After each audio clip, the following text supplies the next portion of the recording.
The views and opinions expressed in this program do not necessarily represent those of Natural Bridges Media or KSQD's staff, volunteers, or underwriters.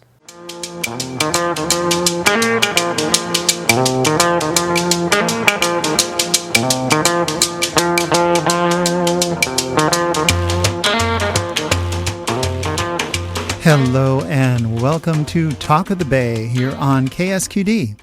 I am your host, Len B.A., and I am very pleased to have as my guests Alaya Vautier and Abi Mustapha. Alaya is the Restorative Justice Programs Director at the Conflict Resolution Center of Santa Cruz County. The CRC has been providing restorative justice services, mediation, training, facilitation, and other conflict resolution services in the county for over 35 years.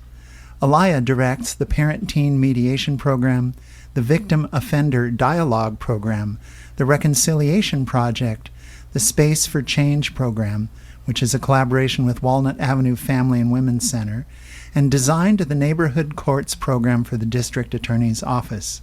She recently co-organized an event in collaboration with the Santa Cruz Museum of Art and History called Let's Talk About It, where the general public was invited to sign up for a 30-minute one-on-one dialogue with someone of a very different identity, such as a formerly incarcerated person, a transgender person, or a police officer. The concept is that it is harder to see someone as other when you have had an opportunity to connect with them as a human being. Therefore, through these simple conversations, deep divisions can begin to be healed. Alaya grew up here in Santa Cruz County and is a lifelong surfer and artist. Alaya Vautier, welcome to Talk of the Bay. Thanks for having me.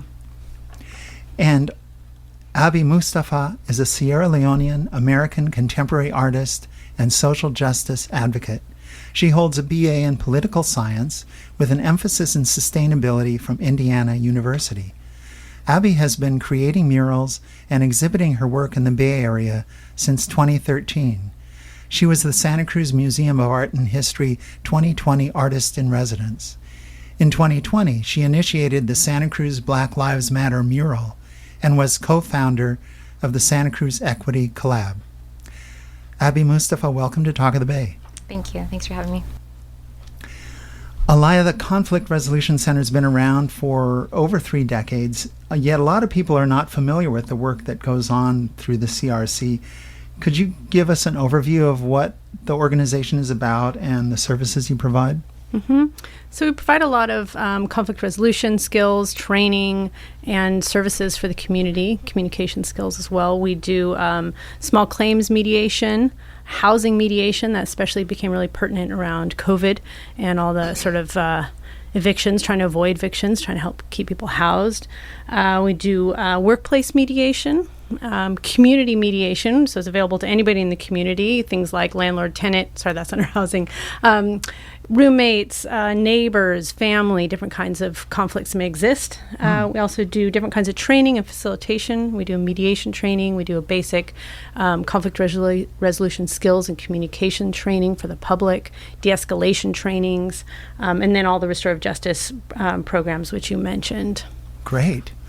Are there fees for these services? Yes, but they're really minimal. We try and make our services really accessible to the community because we know the benefits that come from mediation and resolving conflict before it escalates and goes to court or ends in violence. So we try and make these services available to folks, low cost.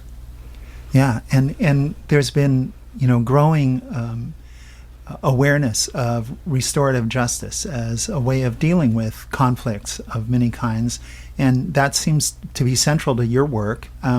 Is that a fairly new project that you're working on within the center, or has that been going on for a while? It's been going on for quite a while. I think it was 2001, 2, or 3, I can't remember now, where our restorative justice program started with juvenile probation.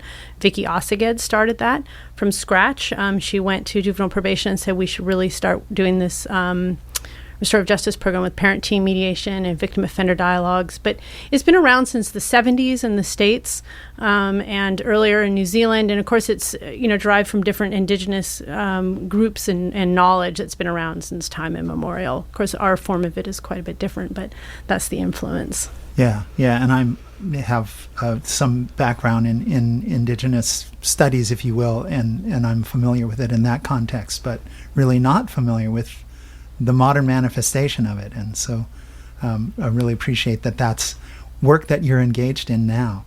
You mentioned that you've done work with juvenile offenders. How is that applied in that context? So if we have a youth in our community who caused harm, maybe it's low level like vandalism or shoplifting, maybe it's higher level like a higher level assault or kind of a threat of sorts, they can either be diverted. Juvenile probation may choose to divert them out of the criminal justice system so they don't have to go to court, and they meet with us. They have an option to do what's called a victim offender dialogue or restorative justice dialogue, and we'll have a chance to meet with them and the person they harmed, talk about what happened, explore the impacts and harms, and find a way to repair the harm, come up with an agreement for that. And then some cases that are maybe more severe, they go through the court, and the judge may ask the person to take part in the victim offender dialogue. And if we find that to be appropriate and the victim is willing, then we will set up a dialogue and go over the same things. What happened? What are the impacts and harms? And what needs to be done to repair the harm? And so it can be really not just healing for the person who caused the harm, the youth, but also very healing for the person who's been impacted. There's not another diversion program, I think, in Santa Cruz County that incorporates the voice and choice of people who have been impacted. So that's really an important one. Yeah, it's an interesting difference from sort of the typical punitive approach of if someone is caught doing a crime, there's some legally prescribed punishment, but typically there's very little that's done to sort of make amends to whoever is harmed in that criminal activity, and so to kind of mesh the two is just a whole different way of thinking and approaching the problem. And that's amazing that this is going on under, so to speak, under our noses. I'm not, I don't hear about it in the newspaper. I don't hear much, except for one particular case we'll get into later. I don't hear much about the use of that approach in our criminal justice system. So maybe we'll have a chance to talk about that a little more. Abby, I wanted to give you a chance to give us a little background about yourself. You're a working artist. I took some time to look at photos of your work on your website, and I was blown away. You do amazingly beautiful and unique portraits. I think the mural you did on Cathcart Street is probably my favorite of all these marine-themed, ocean-themed murals that were done this past year. And I have to say, your portraits of the Beatles are the most evocative of the scores of such portraits I've seen over the years. So I thank you for that, and look forward to seeing more of your art in person as opposed to just on the screen. But I wonder if you could talk a little bit about, because you studied political science, like when did you start doing art? Yeah, I've always done art. I think I went through a lot of back and forth deciding whether or not I could actually make a career out of it. And growing up, I was always encouraged to be artistic, but I was never encouraged to do it as a career. Mm-hmm. So I chose a major that I really liked, and I'm really glad that I did. I feel like it really informs a lot of the other things that I do with my life, and I got to study a lot of different things. And I was always nervous that if I switched to an art major that I would somehow lose my artistic edge or get bored with it, or and I really liked studying political science, so I did that, and I hung out with a lot of art kids, so that's how I did that. Great. And you've done some really beautiful portraits, of a lot of African American people and of Africans as well, and they're highly varied, but they're really I really just like your style. And I wondered, what's kind of the main inspiration for you when you start on a work of art?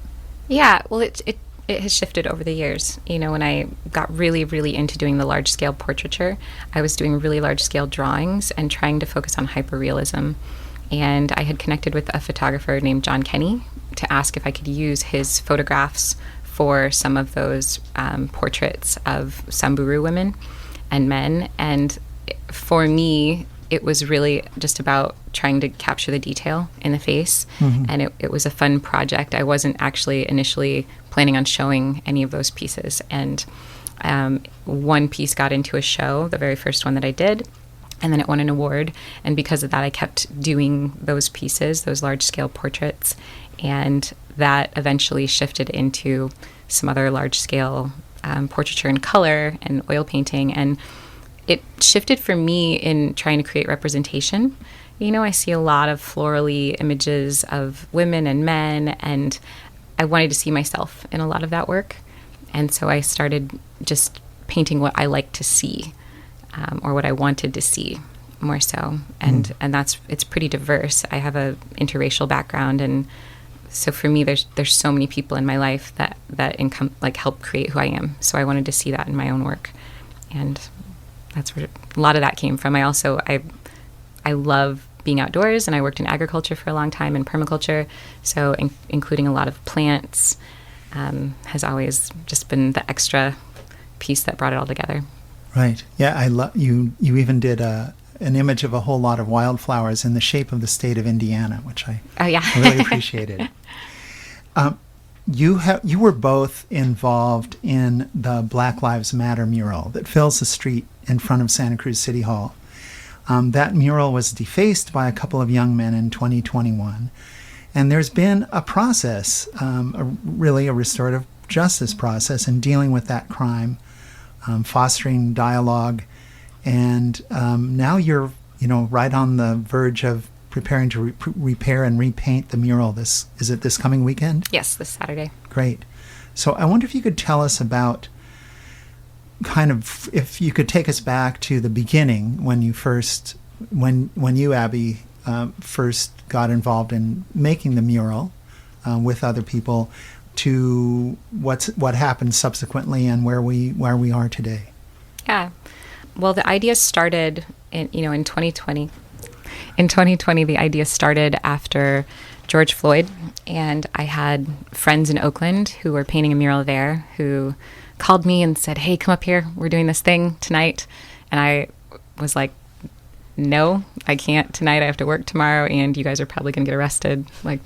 It was just a last minute thing that they were doing because the streets were already shut down. And I liked that they were doing it. I was like, I can't afford to get arrested right now. I have stuff to do. But it got me really thinking, because I wanted to participate in something like that. I just didn't really know how to go about doing it. So actually the next day I woke up and was like, what if we did that in Santa Cruz?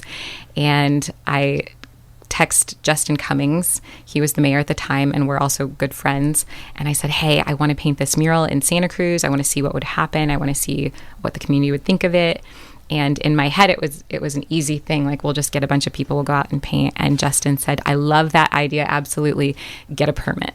And I was like, no, because now it's out there. So it was like, and then I text Taylor Reinhold, who's also a good friend, and I was like, "Hey, do you want to do this thing with me? Justin totally is down, but he wants us to get a permit, but maybe we could just go and paint it." And Tay was like, "Absolutely, I'm down. I'll do it either way, but I think we should get a permit." He also was like, "I just have a lot going on and can't afford to get arrested right now." And I was like, these are all good things. These are all like, okay, what does that look like, right? So we went through the process to get a permit, which was really frustrating and, a longer process than you expect. Sean McGowan, that's when he joined our little discussion about it. And after that, Shandara Gill joined as well. And that group was actually the founding of the Santa Cruz Equity Collab. Those core members that started that conversation. And we just went through the process, and we got unanimous support from City Council and the Arts Commission. And we did our best to move it along quickly before the momentum was lost in that moment. And the point, too, after we decided to get permits, was that, once you get it sanctioned, it opens up the door for a lot of other people to participate in different ways, to be able to have an event around it, to be able to have equity-related things happening during the day, to teach people about equity, about restorative justice this time. Like, there's just so many things that go with having a permit. So I'm actually really glad that we did it that way. We also have a 10-year contract, so we can repaint it for 10 years and have events around it for the next 10 years. We have to maintain it. So that's what we've decided to do with it. After 2020, we repainted it in 2021. And within weeks of it being repainted, it was vandalized. And that has led to the process that we're in right now. It was a 16-month court case and lots of hearings where we had to keep showing up. And that ended. And now we're in the actual doing process of restorative justice. And we waited a long time to repaint it because we wanted to know that it wasn't just going to be, it's more than it's a symbol, but we didn't want it to be something that didn't really mean anything. So for us, we waited a long time to get actual results that we could show people, here's what we're doing in the community. This isn't just paint on the ground.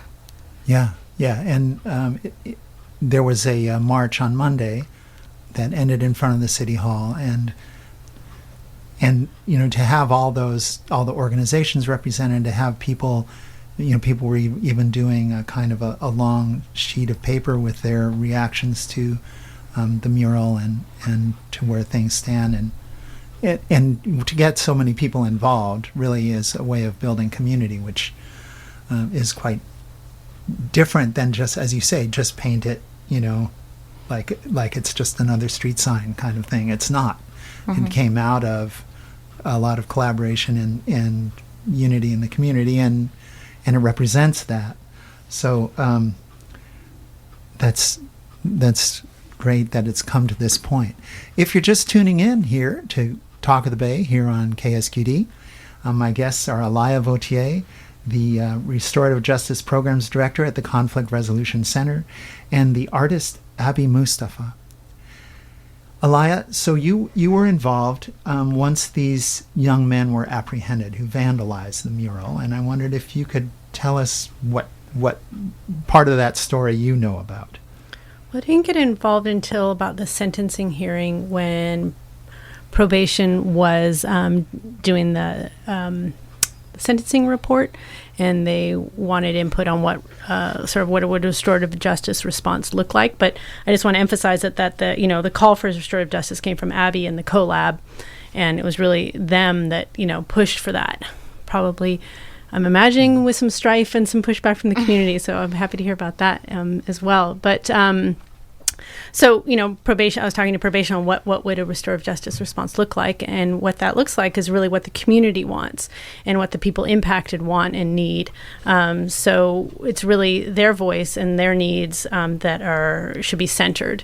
What does repair look like to the community? What does accountability look like to the community? What does it look like for these guys to learn and change and grow and really do the hard work to making sure it doesn't happen again?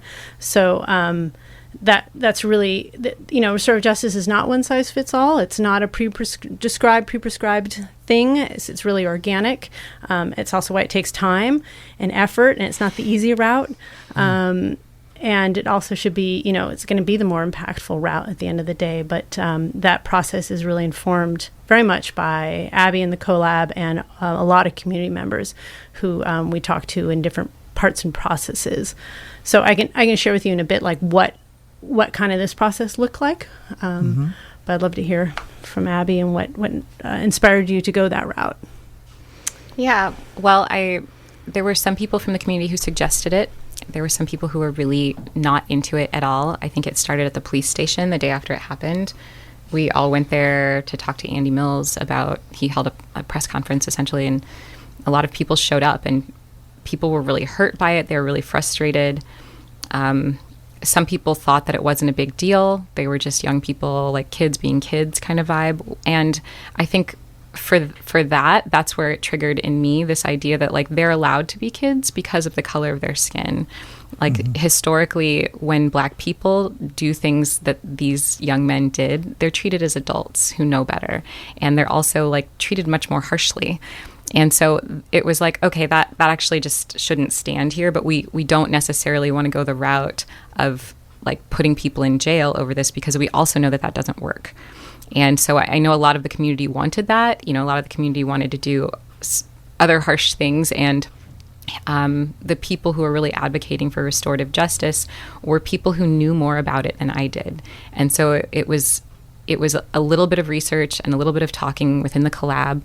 Shandara Gill and Emma Ledvina are two amazing advocates who have a lot of history doing social work and restorative justice themselves. And so talking within the collab about what would actually make a change here. You know, if we put people in jail, we don't see the results of like how that affects them until years later when they're potentially doing another crime. There's no education behind that. There's no commitment to change. And so in our community, we were like, this is such a small community. It's actually a really good opportunity to try something. And I think going into it, I certainly didn't know what all this would entail. I knew that the potential for a better outcome was higher with restorative justice than it was in sending these people to jail or in requesting that they are sent to jail. So it came out of a lot of curiosity. Mm-hmm. So that began a process. I mean, they found out who did it, and so they were able to apprehend them and bring them in, and so they had to deal with how are these charges, what's going to be the result of this? What are the consequences? So how did that unfold, and it's taken a while, I know, so... Yeah, well, they recorded themselves and they put it on social media, so it wasn't hard to find them. There are security cameras everywhere around the mural, but they weren't trying to hide it. So it wasn't something that was a hard thing to find. I think they also thought that they were just having fun and doing this thing that really didn't matter to anyone. So that started the process. In the court, there were so many court hearings. It was like 16 months worth of court hearings. So it was deciding, what we really wanted and what to advocate for, putting a price on the mural, which was really hard because we had over 500 volunteers, sign up to help paint it the first year. Right. Along with so many people from the MA came out and volunteered, like the staff at the MA, so many different organizations. So many people came out. And so to put a price tag on that was really, really hard. And it's public art. Public art is made to create curiosity and questions and dialogues and things like that. So putting a price tag on the entire experience of what had happened the first 2 years was really hard. And that was the first step in all of these hearings, was identifying like what the price would be. And that was also hard because it was like, we don't want them to just pay money. We want something to shift this whole narrative around what is and isn't okay regarding public art and how we treat it and symbols of unity in the community. So that was the first part, was trying to decide on what it's worth, which is priceless, if you ask me. But anyways. Right. I mean, that seems to... obviously, there's some expense in restoring it, and so I don't mean to say money's completely irrelevant, but it seems to miss the point. Yeah, there's a lot of money in this community. Yeah. So to slap a fine on somebody doesn't really mean much. At least that's how we felt with the collab. Like slapping a fine on somebody in such a wealthy community is like, it's really not helpful. But that was the first part. And then deciding on what we were trying to ask the court for, as well. And we had other people, it was the DA's office that was actually representing the city, and they were prosecuting the two young men. So we had some say in that, but there were also things that they, with us, were asking us not to advocate for. Like there were multiple times where they were like, we don't know if restorative justice is the best option here. And so pushing back against that and knowing that you always have the option to push back when somebody tells you like, actually, I think you should go this route. You can think about it and say, actually, we disagree with that. And that was actually hard too, just finding our voice in all of this, that like, wait a minute, we can actually just say what we want. If they don't agree to that, then we can readjust. But right. So how did you reach some consensus on that? We, within the collab, we all really agreed that restorative justice was the best option. I didn't know what that would look like. And other members of the collab were like, well, it could look like this. It could look like this. And I remember thinking like very simply about it, that like, I just want them to clean it up and repaint it. And that, you don't always get it exactly in those steps. And other collab members were like, well, what if there was also education with it? What if there's also like a way of doing these things? And so putting in everybody's say into the additional parts of restorative justice and what that could look like, you get so many options when people start to get curious and we get creative.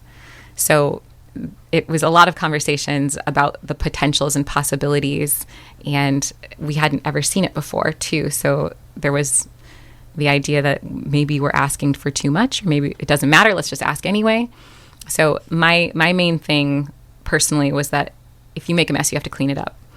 And that was the only thing that I personally wanted out of this to feel restored, was like whether or not they like doing this, you clean it up. And we have gotten that, which is great. And they have voluntarily, also stepped in to do that. But the other parts of the process were really, once we were granted restorative justice, realizing that there isn't a model for that in Santa Cruz so far for restorative justice regarding hate crimes, that's a felony.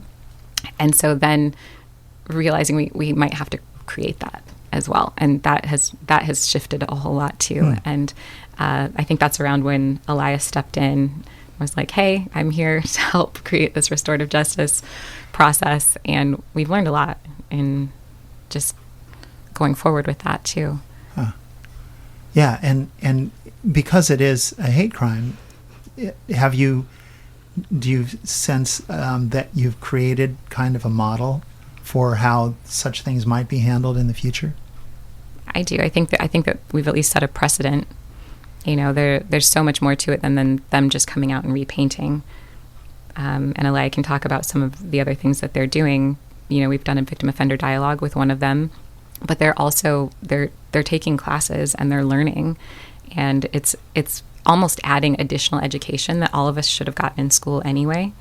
That's part of this, is that we didn't learn a lot of these things in school. We didn't learn a lot about just other demographics that we live with. And so there's a lot of education going into this. It's not just that they're coming out to repaint. And that's part of the backstory of the process and why it's taken so long, because everybody has to kind of come to terms and agree with the when, where, how, and who of who's doing what, and who's communicating, who's teaching, what are we teaching, what's the gist of what we would like to offer. And that is a really long process, and it doesn't happen in public, so it's a lot. Right. So what are they? There's obviously somebody has to be able to teach them what they're learning. Is that coming through in the schools, or are they going to the CRC for that, or how is that happening? Surge, Standing Up for Racial Justice, has stepped in, and they are also, along with several members of the collab, mostly Emma, are creating the courses that we're offering them as part of their, I think it's part of their sentencing and community service to do some of these things. So they're able to work with other white folks in this model that we're trying to experiment with and create, to learn about the racial history of the United States and why things are the way they are now, and a lot of places that were missed in our education. So, yeah. Wow. And is that the trainings that Surge is doing, are those available to the general public as well? These are being created right now. Yeah. So it's in the process. It's in the process, and I hope that those will be available at some point. Right now, it's really, we're in the dreaming process. It's being created, and I think they will start on them pretty soon, I believe. But it's still being created. Someday I hope it's offered to everyone. Yeah. All right, well, we're going to take a really short break. Welcome back to Talk of the Bay. I'm your host, Len B.A., and I have as my guests today Alaya Vautier and Abi Mustapha, and we have been talking about partly their work, Alaya's work with the Conflict Resolution Center of Santa Cruz County, and Abby's work particularly with the Santa Cruz Equity Collab, which, among other things, was instrumental in creating the Black Lives Matter mural in the city of Santa Cruz. So, Abby, you'd given us kind of a good history of trying to bring these young men who had vandalized the mural into the restorative justice process. And you came up there, they're going to help with the repair and repainting. That seems like just fix what you messed up. That seemed like the most obvious. But they're also getting some education, and I think they're doing more. Alaya, can you tell us a little bit more about that? Okay, so I think one of the requests of the collab and other community members was to have what's called a victim offender dialogue, slightly outdated language these days because we're moving away from those terms, or restorative justice dialogue. And so that took place with one of the men, Hagen Warner, on June 4th. And it took that long to get there. There's a lot of prep that goes into it, and it's all the behind-the-scenes work that makes a dialogue successful and meaningful. And so instead of having the entire community show up, it would have been hard to have a meaningful conversation with too many people there. We created a community meeting that took place in April. We invited anyone who's been impacted by the defacing of the mural to, if they wanted to have their voice represented in this process, we invited them to that community meeting, and we posed 4 questions for folks to respond to, write down their responses, and we took all those responses, typed them up. We had 22 pages at the end, and presented those at the dialogue so that their voice was present. What they wanted the men to know and understand was present. How this impacted them, their voice was present. And so that was sort of the first step, was that community meeting. And then after the community meeting with the collab, we sort of narrowed it down to, I think it ended up being 14 community members at the dialogue who met with Hagen. Hagen's stepmom was there, and 2 facilitators, myself and Valeria Miranda. And we discussed, what happened, what was Hagen's motivation, what was he hoping to get out of it. What does he think about what happened? What does he understand about the impacts and harms? And we invited the community to really share what was this like for them and ask questions directly of him, and also hear from his stepmom as well, and kind of what was this like in the family and how did they deal with it. So that was what that dialogue looked like, and Abby can share how the impact was on her. I thought it went really well. We will be talking about it at the mural, so if anyone wants more in-depth information about it, we are having a panel with members who participated from the community. So we'll be talking about that on Saturday. I thought it went really well. I felt seen and heard, and I think the way that it was set up, it allowed everybody space to kind of be in their feelings, to know that we could say things respectfully. We could ask questions, and I think it went really well. There were some things that came up that it was interesting to watch how everyone else was taking things and how Hagen was taking some stuff and like digesting it. And yeah, I think it went really well. I learned a lot as well. There's a lot that comes out. And I don't know how much of it I can like say and talk about, but like I think any part of it. There were a lot of things that come out that I think, especially having my lens as a person of color, that were just kind of, sometimes mind blowing of like, oh yeah, that's you have a very different lens than me.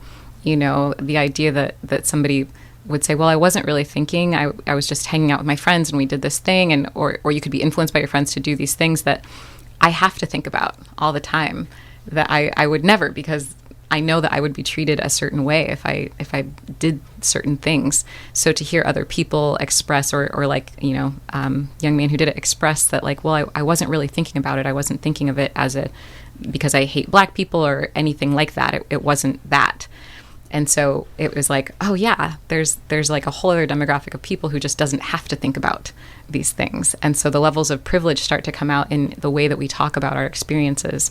And that was something I saw throughout the dialogue. And it does create like a little bit more empathy, that like, okay, there's this layer of privilege operating here that I am totally envious of. But at the same time, it's like, well, that's part of the problem for sure. But it's not necessarily a direct, it's like a subconscious attack on my being, not this direct.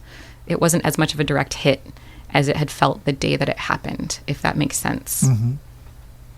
Yeah, I mean, intention makes some difference. Yeah, I mean, the outcome is still a Yes. lot of times the same. But Yeah. for me, there was a lot of like, whoa, there's so many factors involved. And I knew that would come up. I knew like layers of privilege were involved in this entire thing. And even the idea that like we offer them restorative justice is a layer of privilege as well. Like just we live in a community that has that option, or that we can ask for that, and we're received in that. So all of that came up. It was really informative. Yeah, which, I mean, restorative justice, I mean, brings so much grace to the situation to actually say, you know, you're still a human being, and here's an opportunity to make amends, to actually, well, restore justice to a situation that, you know, you've pushed the needle the other way, and it's time to push it back. So that's I think really profound, and I think it speaks really profoundly of the perspective that the people of color in this community brought to this, that they could see an opportunity to utilize restorative justice when, you know, an initial reaction might really just be vengeance. But you could see beyond that. And that's something that, again, as you said, privilege plays a huge role in that, because if a similar act had been done by some, you know, young black men, you can be sure that they would not have had, pretty sure they would not have had the same opportunities to deal with it in this way. One of the reasons also that the dialogue went really well was because of the work that, you know, these two men, Ian and Ned, two white men in the community. Ian, I think, is with Surge. They, you know, have been working with Brandon and Hagen one-on-one, really doing a lot of that education, and really speaking with them, holding strong boundaries with them, but also being compassionate and really supporting them in looking deeper at what they did and the implications behind it and the history behind it. You know, so their support, and I just want to like call out some names. You know, the folks at Surge, there was a group of people: Susan Cohen, Jill Suskind, Kathy Lass, Angela Dion. They also were working with, you know, Emma and Ian and Ned, and sort of creating this whole process. And you know, we can't do this alone. It really takes a community of people. It took the collab. It took a whole bunch of different community members that we spoke to throughout this whole process, plus you know, the racial equity education process, the restorative justice knowledge. It just needs all of this in the room to, you know, it's a lot of work putting into these two guys, you know, so it's like a lot of community resources going towards these two guys, and hopefully is a model in the future where it's available to a lot of people going forwards, you know, and that there has been a lot of support as well from adult probation in moving in this direction and supporting this process too. So there is some good change happening, but, you know, as Abby mentioned, we hope that it gets extended beyond to white men into greater community. Right. And so far, you described this dialogue with one of the young men. What's happening with the other? Is he going to be involved in that? Do you want to speak on that, or do you want me to? I think you know more about that than I do at this point. Well, we feel that we still want to work with him a little bit and get him to a place where his understanding is just a little bit deeper, and so that he can arrive at a dialogue in a way that will really be meaningful. And so, you know, it's partly up to, you know, me, and I've been working with Ian and Ned, who are working directly with Brandon on kind of just sort of being aware of what level of readiness he's at. But it's also up to people who are impacted if they want to step into a dialogue with him. So, you know, if the collab wants to, or if other community members want to, then we will probably move forward with that sometime in July or August, is my guess, depending on a lot of different things, people who would like to speak with him and his readiness. And he's very willing. He'd like to have that conversation. We just want to make sure he's got enough depth of understanding so when he walks into a dialogue that it can be a meaningful process and hopefully a healing process. No guarantees. Yeah, I just pulling from my own personal experience, I was involved in a community meeting in Los Angeles in believe it was 1969, and there had been riots in Watts a couple of years earlier, and that was a very different era than it is now, but in many ways also very similar. And this dialogue was meant to be a dialogue between African American community and basically a bunch of liberal white people who wanted to try to make things better, but really didn't have much awareness. Lived very much in mostly white communities. And what was interesting in that dialogue was how people dealt with anger.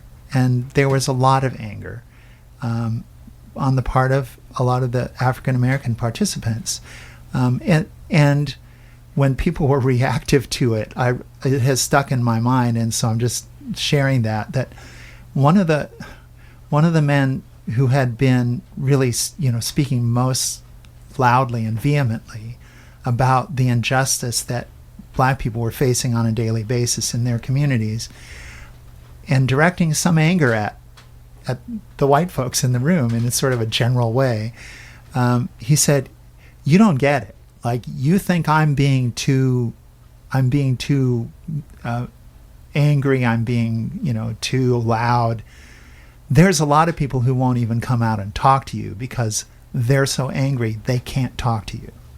And to me, that was like something that woke up something for me of really understanding, like, how long can you be really frustrated and really persecuted for the color of your skin before you basically kind of like, you're just consumed with anger. You're really resentful. And to get that was important step for me, and I think shaped my subsequent ability to actually have friendships with African American people who hadn't grown up in my neighborhood, who had weren't from middle class families, but could talk from a real place.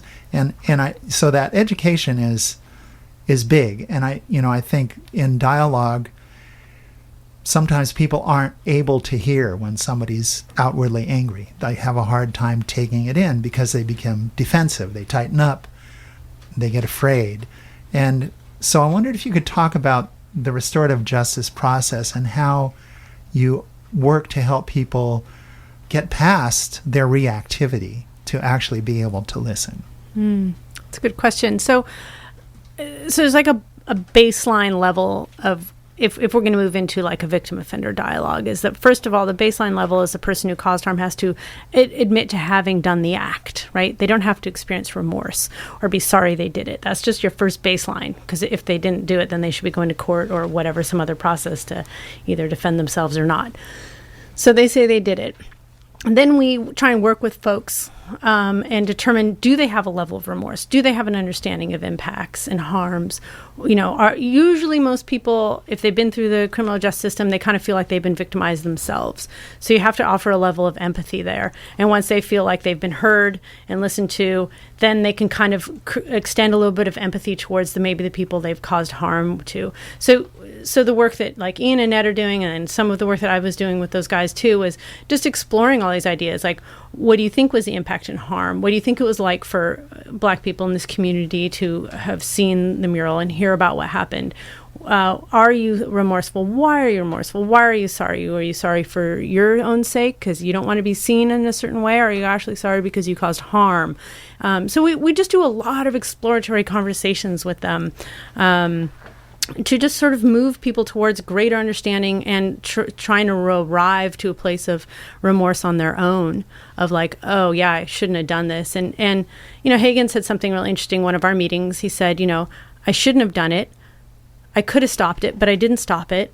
And I took he just took responsibility for that. He didn't make any excuses. And so that was a really, that was a really good step. So it's those sorts of incremental steps that we're working with folks to try and bring them to a place of readiness. And we might pose questions to them. What would it be like for you if someone shared what this was like and they're pretty pissed off at you? How would that feel? What would your response be? So just sort of preparing them for what they might be walking into in a dialogue, so that nobody should walk in surprised.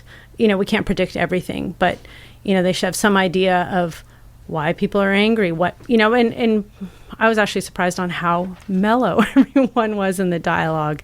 I expected a little bit more fierceness and a little bit more anger, but people were, they were real and they expressed their truth. But nobody was, outraged. So I'd say a lot of people were very outraged, but I think that outrage coming from a Black person appears very differently too. So I think that the way that people express themselves, especially in a situation that we want to work, often comes out as okay, we have to behave a certain way a lot of times just to be heard. And I don't think that it stifled, anyone's expression. But I would say that there have been levels of outrage that weren't expressed in the meeting for very pertinent reasons, because nobody wants to be the angry Black person in the room. And so that was there too. It's definitely there. And, all of that plays into the whole idea of respectability politics and white fragility and how that is perceived in the public. So for the sake of it working, I think people also have learned to adjust their behavior in going into these things. Whereas, what I've seen and experienced when my parents handle conflicts in the village is there is a higher level of emoting that's allowed, because everybody there expects that and accepts that, and there isn't this level of fragility around it.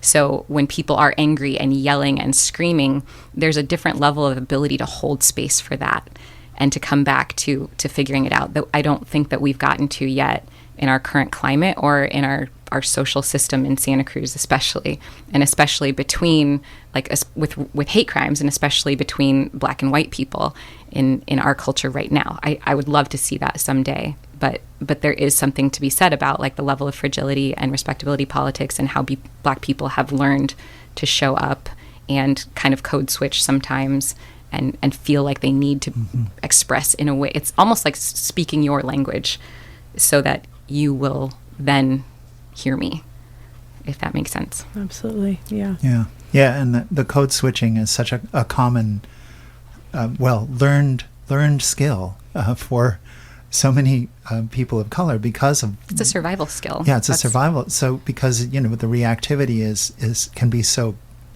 out of proportion.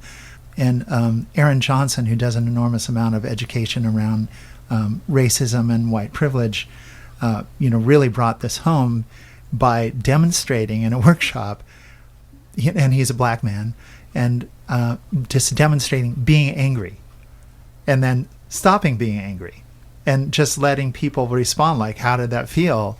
And it's, it really is interestingly how much white people have triggers around a Black person being angry as opposed to a person being angry, right? There's a different setting that so many of us have in a situation like that.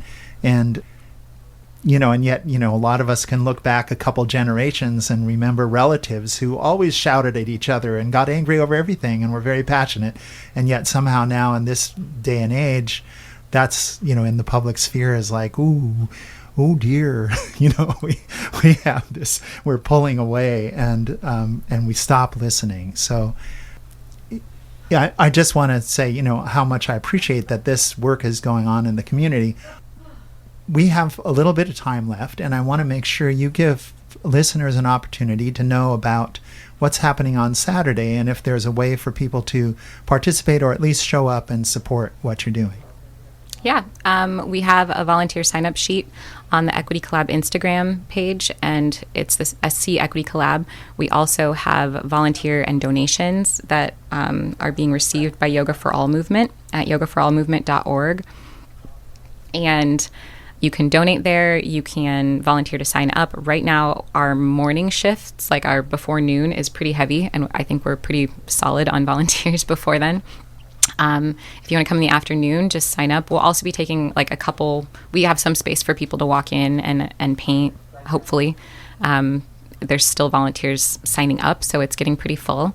But if people want to come out just to be present, that is helpful too. And we'll have the panel at 1:00 in the afternoon. We're doing lunch at noon or 12:30. And then the panel is at 1. So if people want to come to the panel, that's also going to be really informative as well. Alaya is also going to be on the panel, and we'll be talking about the experience and and restorative justice, what that looks like. So even if people can't volunteer or can only come by for a little window, I would suggest coming during that time. And is the panel going to be indoors somewhere? Nope, it'll be outside. Okay, it'll be right in front there of, in it'll be front of right there City Hall. in front of City Hall. Great. And again, what time is the panel part? The panel is at 1 p.m. Okay. We'll be there from, I think, 10 to 5, really 10 to 7, but 10 to 5 will be the actual event. And then afterwards, there is like a community party celebration at Shanty Shack. All right. Okay. And yes, Hagen and Brandon will also be there. And they will hopefully be speaking. We don't know yet. I believe that they are going to be giving a statement, which is also really helpful if the community would like to come and see that and hear that. Terrific. They are going to be cleaning it up, and they are going to be painting. And anything else? Over to you, Alaya. Yes. Well, on the request of the collab, both Brandon and Hagen are going to be there willingly from the setup to breakdown to help clean. As Abby said, she really believes in cleaning up your mess you made. And they've also been asked to give sort of a community report back. Hagen has been through a dialogue, and so he can speak to that, and Brandon hasn't yet, but he's being invited to speak as well. So I believe that's going to happen after the panel, and I think we're all curious as to what they might say, but we're hoping that there's something meaningful that they have to share with the community. Yeah. And you have, ongoing work in restorative justice. Alaya, could you talk a little bit? We have all of, 2 minutes. I know I didn't give you enough time for that, but Sorry. That's okay. Well, I'll just say a few points about what restorative justice is. So it's focused on accountability and responsibility as opposed to the criminal justice system, which encourages people to not take responsibility and to deny and diminish and avoid. It really tries to address underlying issues that led to the incident occurring, and I think that's a big part of this education process. Is what's going on in your life, what are your belief systems, what's happening in your family, how do we change that so this doesn't happen again. It really has to center the voice of people impacted, which is what we're trying to do on this end of it. And the court did invite that input as well. I don't know if they listened to all of it or not, but ideally it really centers their needs and their voice.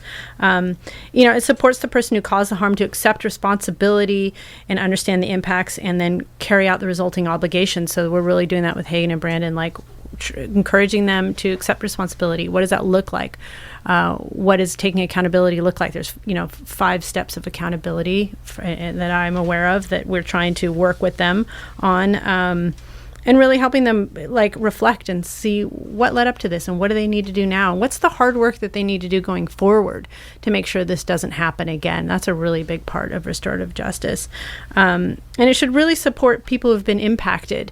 If there was funds available for folks to seek out support, mental health support, financial support for repainting the mural. I mean, there's a lot of different ways that a restorative justice process should support people impacted, and that should be built into a process. And accountability isn't just these guys. There's community accountability. There's the school's accountability that they haven't learned about anything. One kid went to the same high school I went to, San Lorenzo Valley High School, and what did we learn? I'm not sure. Schools really need to step up here. So accountability extends beyond just the people who've been harmed because they didn't get there in a bubble. Yeah. So there's a lot more to it. Well, thank you so much for coming in, Alaya, Vautier, and Avi Mustapha. It's been great having you here.